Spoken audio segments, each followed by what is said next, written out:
Welcome back.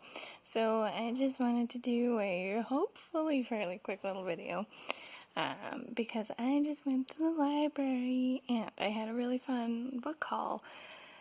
They were doing a sale, libraries are often doing a book sale, but this one was a particularly cool one because it was a fill a bag for $1 sale, which I thought was like the best deal ever.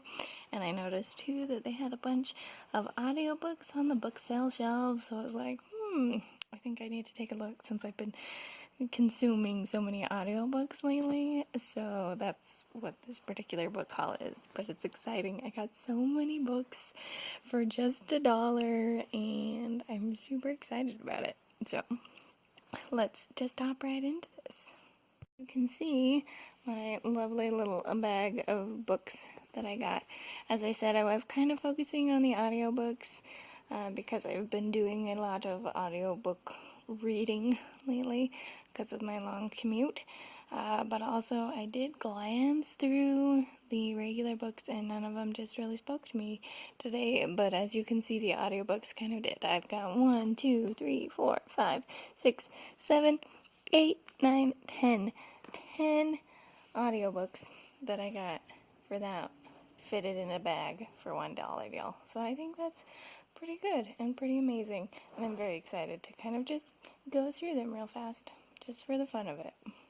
The audiobooks all stacked out now because I'm just having so much fun showing them off, since especially with this lighting, this is the one you can see the best. We can start right here. The first one I got, A Simple Act of Violence. So I like quite a variety of different books. So this one I think was like a murder mystery type story. There's like a series of murders and things. So this one kind of goes into the I like thrillers and mysteries sometimes. So there's that one. Next we have Going Bovine, which, looking at the cover, I don't really remember picking up. It must have been something on the back.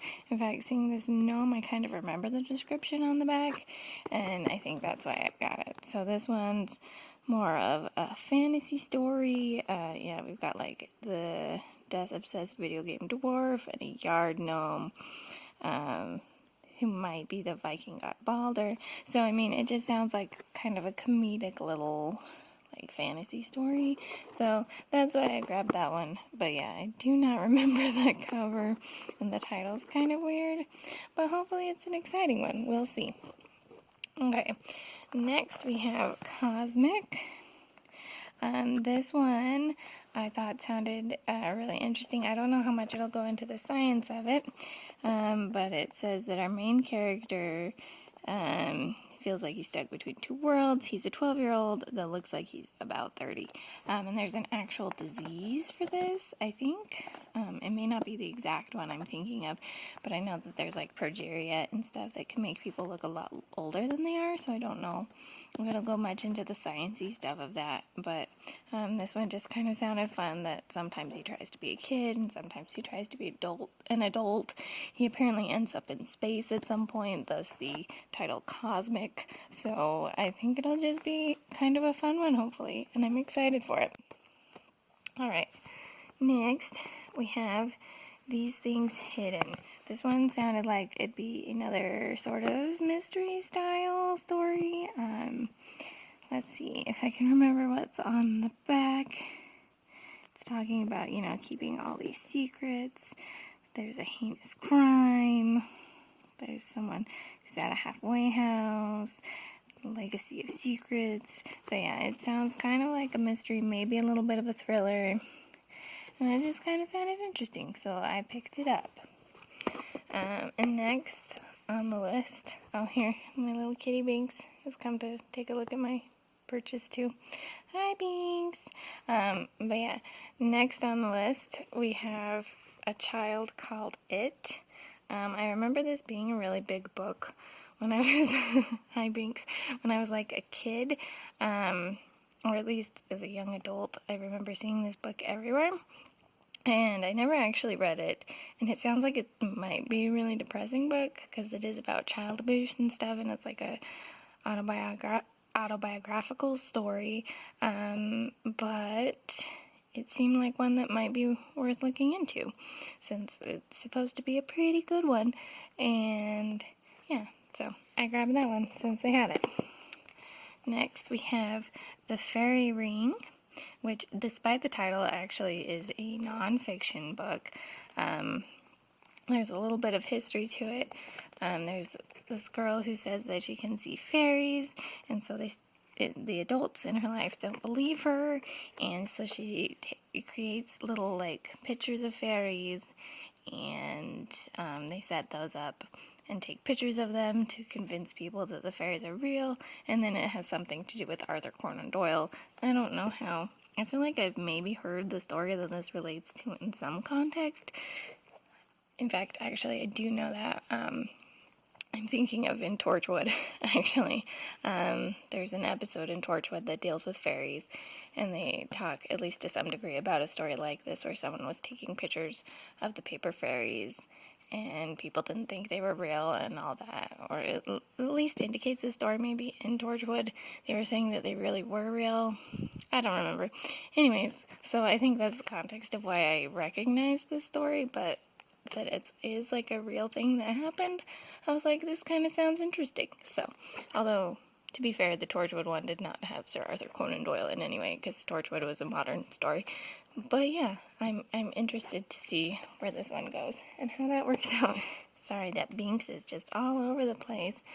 He apparently wants a lap to cuddle with right now while I'm trying to show off my books. Alright, so our next one is we've got Cold Cereal.